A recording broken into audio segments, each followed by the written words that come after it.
चलो बेटा, अभाज्य गुणनखंड ज्ञात कीजिए। क्या ज्ञात करना आपने को? अभाज्य गुणनखंडों के गुणनफल के रूप में व्यक्त कीजिए। अभाज्य गुणनखंडों के गुणनफल के रूप में व्यक्त करना है दी गई संख्याओं को। पहला ही प्रश्न है आपका 140। तो 140 को हमें अभाज्य गुणनफल, अभाज्य गुणनखंडों के गुणनफल के रूप में लिखना है। तो देखिएगा 140 आखिरी में क्या आता है बेटा? 0। आखिरी में क्या है? 0। तो आखिरी वाला अंक देखना है कि अगर आखिरी में 0 है, 2 है, 4 है, 6 है, 8 है, तो वह सम संख्या होती है और उसमें 2 का भाग जाता है ना। तो भैया इसमें 2 का भाग जाएगा, 2 सते 0, 2 सते 14, 0 की 0।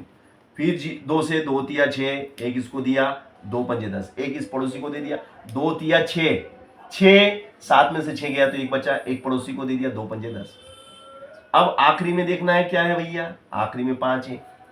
तो क्या ये सम संख्या है? नहीं। विषम है तो विषम यानी कि 35। तो 35 केवल 5 के पाड़े में आते हैं और 7 एकम 7। तो अभाज्य गुणनखंड कौन कौन से हुए? अभाज्य गुणनखंड क्या हुए भैया? 2 गुणित 2 गुणित 5 गुणित 7। उत्तर आ गया। ये आपका पहला सवाल। अब सेकंड क्वेश्चन नंबर सेकंड में क्या कहता है वो? 156। तो 156 को भी हमें अभाज्य गुणनखंड के रूप में लिखना है। देखिएगा आप, आखिरी में कितना है? आखिरी में 6 है। 6 मतलब सम संख्या। सम संख्या मतलब 2 से 2 सती 14 बचेगा, एक पड़ोसी को दिया, 2 अठी 16, 2 अठी 16, समझ गए ना। फिर 8, 8 मतलब सम संख्या। 2 से 2 तिया 6, एक बचा इसको दिया, 2 नाम 18। फिर 9 है तो 9 तो विषम संख्या है। तो 3 से 3 एकम 3, 3 तिया 9, 13 एकम 13। तो इसके अभाज्य गुणन क्या हो जाएंगे भैया? 156 के अभाज्य गुणनखंड, 156 के अभाज्य गुणनखंड क्या हो जाएंगे? 2 गुणित 2 गुणित 3 गुणित 13। ठीक है ना। अब भैया अगली संख्या देता है 3825। ठीक है ना। अगली संख्या क्या है आपकी? 3825 को हमें लिखना है अभाज्य गुणनखंड के रूप में। तो भैया हम देखते हैं कि आखिरी में कितना है? बोले 5। 5 बोले तो ओड नंबर, ओड नंबर विषम संख्या। तो भैया फिर ये 3 से जाएगा, 3 एकम 3, 3 दूनी 6, बचेगा 2 पड़ोसी को दिया, 3 सते 21, बचा 1, 3 पंजे 15। और इस तरीके से आपके सामने ये मैंने कर दिखाया। फिर 3 से 3 चौक 12, 3 दूनी 6, 6 बचा 1, 3 पंजे 15। ठीक है ना भैया। अब 5 से 5 चौ 8 40, पचम का 25, 5 एकम 5, 5 सतों 35, 5 एकम 5, 5 सतों 35, 17 एकम 17। और इस प्रकार अभाज्य गुणनखंड क्या हुए भैया? देखो 3825 के अभाज्य गुणनखंड, अभाज्य गुणनखंड क्या हो जाएंगे? 3, फिर 3, फिर 5, फिर 5 और फिर 7। नहीं 7 नहीं 17 है भैया, 17 है, 17। ठीक है ना। तो इस तरीके से आप विभिन्न संख्याओं को अभाज्य गुणनखंड के रूप में लिख सकते हैं, है ना। अब हम आते हैं HCF और LCM की बात करते हैं। तो देखिएगा HCF, इसका मतलब क्या हुआ? इसका मतलब होता है हाईएस्ट कॉमन और फैक्टर। किसे कहते हैं भैया? HCF किसे कहते हैं भैया? इसका हिंदी नाम होता है मसा। क्या होता है? हिंदी नाम इसका होता है महत्तम समापवर्तक।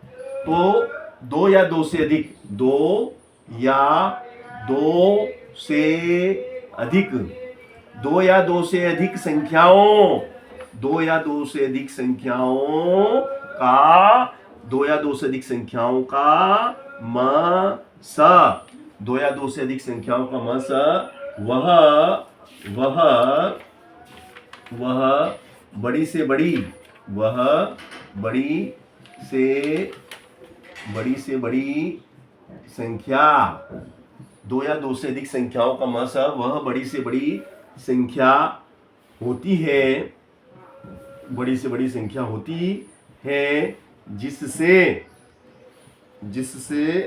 दी गई संख्याएं, जिससे दी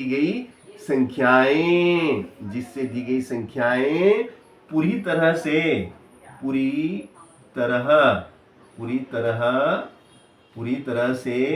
विभाजित हो जाती है, पूरी तरह से विभाजित हो जाती है।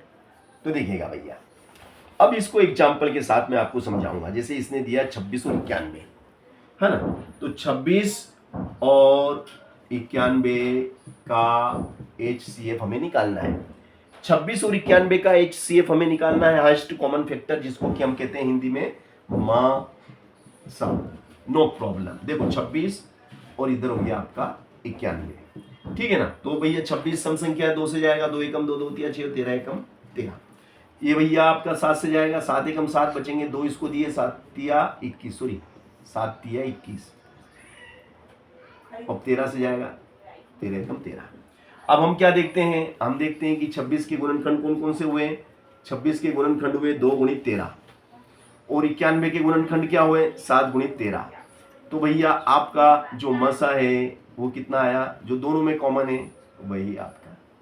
अब 13 वह बड़ी से बड़ी संख्या है, 13 वह बड़ी से बड़ी संख्या है जिससे 26 भी पूरी तरह विभाजित हो जाता है और 91 भी पूरी तरह से विभाजित हो जाता है।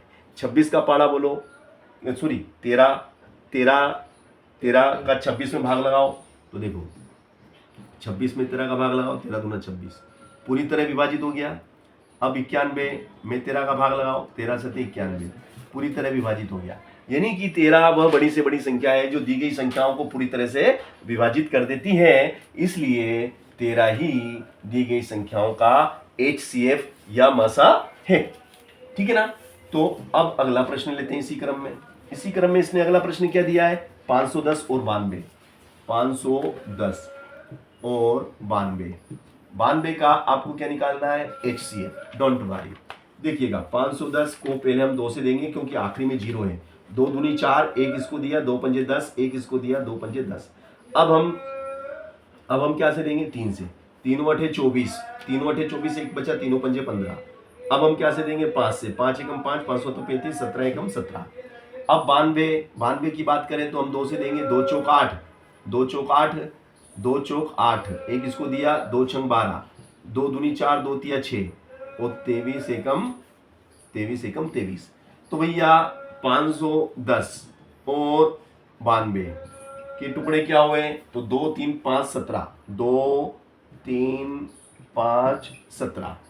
फिर 92 के टुकड़े क्या हुए, 2 2 23, 2 2 23। तो भैया म और सा, जिसको कि आप अंग्रेजी में कहते हैं HCF, क्या हो जाएगा, ये 2।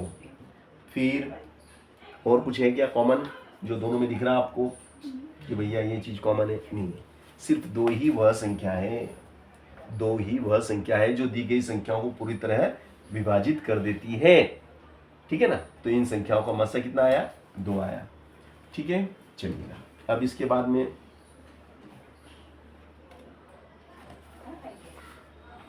बाद में हम आते हैं 336 और 54। 336 और 54, ये 336 और 54 का HCF आपको निकालना, वेरी सिंपल। तो भैया ये देखो 336 की बात करते हैं अपन, 2 से। 2 एकम 2, 1 इसको दिया पड़ोसी को, 2 एकम 2, 3 में से 2 गया 1, 1 इसको दिया 13 हो गया, 2 छंग 12 बचा, 1 इसको दिया, 2 अठी 16, फिर 2 से 2 अठी 16, 2 चौक 8, फिर 2 से देंगे, 2 चौक 8, 2 दूनी 4, फिर 2 दूनी 4, 2 एकम 2, फिर 3 से देंगे, 3 सते 21 और 7 एकम 7। चलो इधर आ जाते हैं अपन, तो 2 से देंगे, 2 दूनी 4, 2 सती 14, 3 नाम 27 और 3 तिया 9 और 3 एकम 3। चलिएगा, अब इनके अपन क्या है जो फैक्टर आए वो यहाँ लिख देते हैं, गुणनखंड है ना, इनके गुणनखंड यहाँ लिख देते हैं। क्या है, 2 4 बार है और 3 7, 2 2 2 2 3 7, ठीक है ना। और इधर 3 3 3 और 2 3 3 और 3।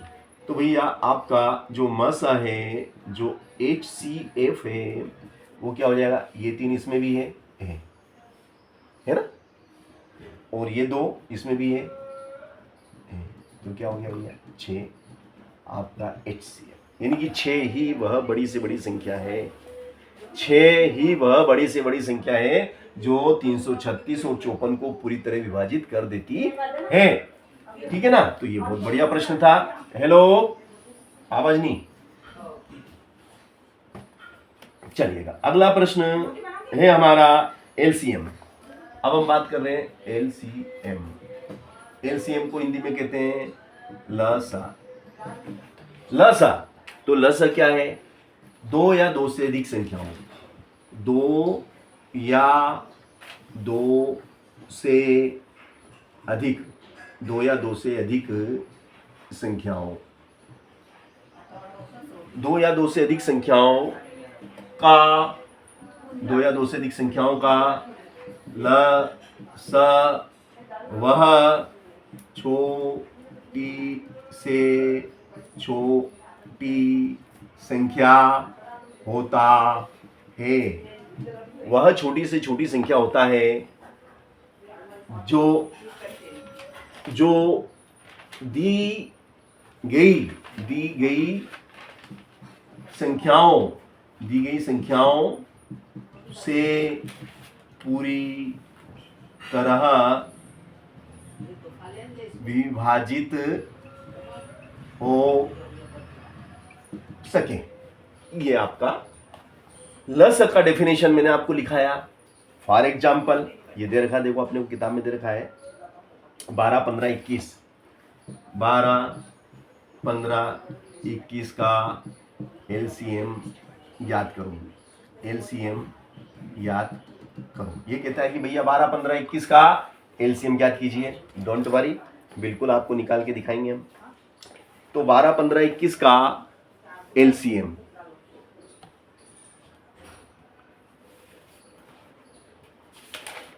ठीक है ना, 12 15 21 का LCM देखिएगा भैया, बहुत सरल सवाल है। तो ये 12, ये 15 और ये 21।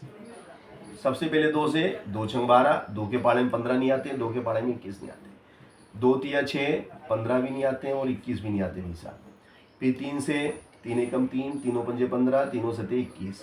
फिर भैया 5 से देंगे, 5 एकम 5, मगर 7 नहीं आते, फिर 7 से देंगे और 7 एकम 7। अब इन सभी जितने भी गुणनखंड हुए हैं, इन सभी अभाज्य गुणनखंडों का गुणनफल ज्ञात कर लेंगे। तो वो जो गुणनफल होगा वही हमारा LCM होगा, मतलब 2 गुणित 2 गुणित 3 गुणित 5 गुणित 7। तो आपका LCM कितना आ गया भाई साहब, देखो 5 7 35, 5 7 35, 35 दूना 70 और 70 दूना 140, और 140 में 3 का गुणा करेंगे तो 14 तिया 42 और 0 की 0, 420। यानी कि 420 क्या है, वह छोटी से छोटी संख्या है।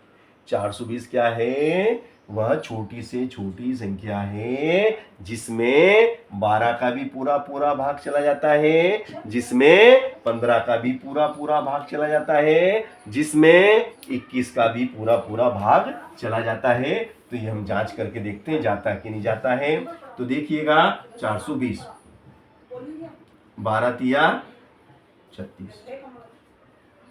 भैया आवाज नहीं, मना कराना भाई।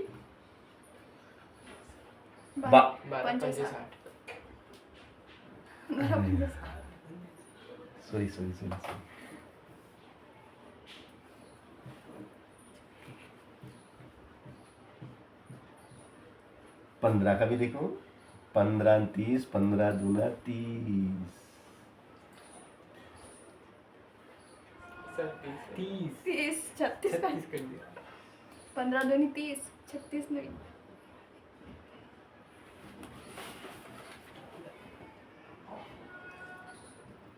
है ना। अब बोलो 15 8 120 120 चला गया ना पूरा। और 21 का लगा के देखो तो भाई साहब 21 दूना 21 दूना और ये जीरो उठ के यहाँ पे सरल के कठिन सरल पूरा पूरा भाग चला गया ना। तो लसा का मतलब समझ गए। 2 या 2 से अधिक संख्याओं का लसा वह छोटी से छोटी संख्या होती है जो दी गई संख्याओं से पूरी तरह विभाजित हो सके। तो देखो 420 वह ऐसी संख्या थी जो 12 से 15 से और 21 से पूरी तरह विभाजित हो गई। समझ गए ना। तो ये लसा का डेफिनेशन फॉर एग्जाम्पल के साथ में मैंने आपको बताया। फॉर एग्जाम्पल चलेगा।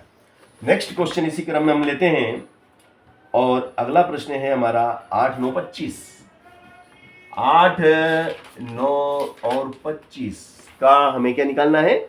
एलसीएम का एलसीएम ज्ञात करो। तो देखिएगा 8 9 25 भैया 2 से 2 चौक 2 के पाड़े में नहीं आते, 2 दूनी 2 के पाड़े में नहीं आते, 2 एकम फिर 3 से, 3 तिया फिर 3 से, 3 एकम फिर 5 से, पचम फिर 5 से, 5 एकम 5। और इस प्रकार से एलसीएम बराबर क्या?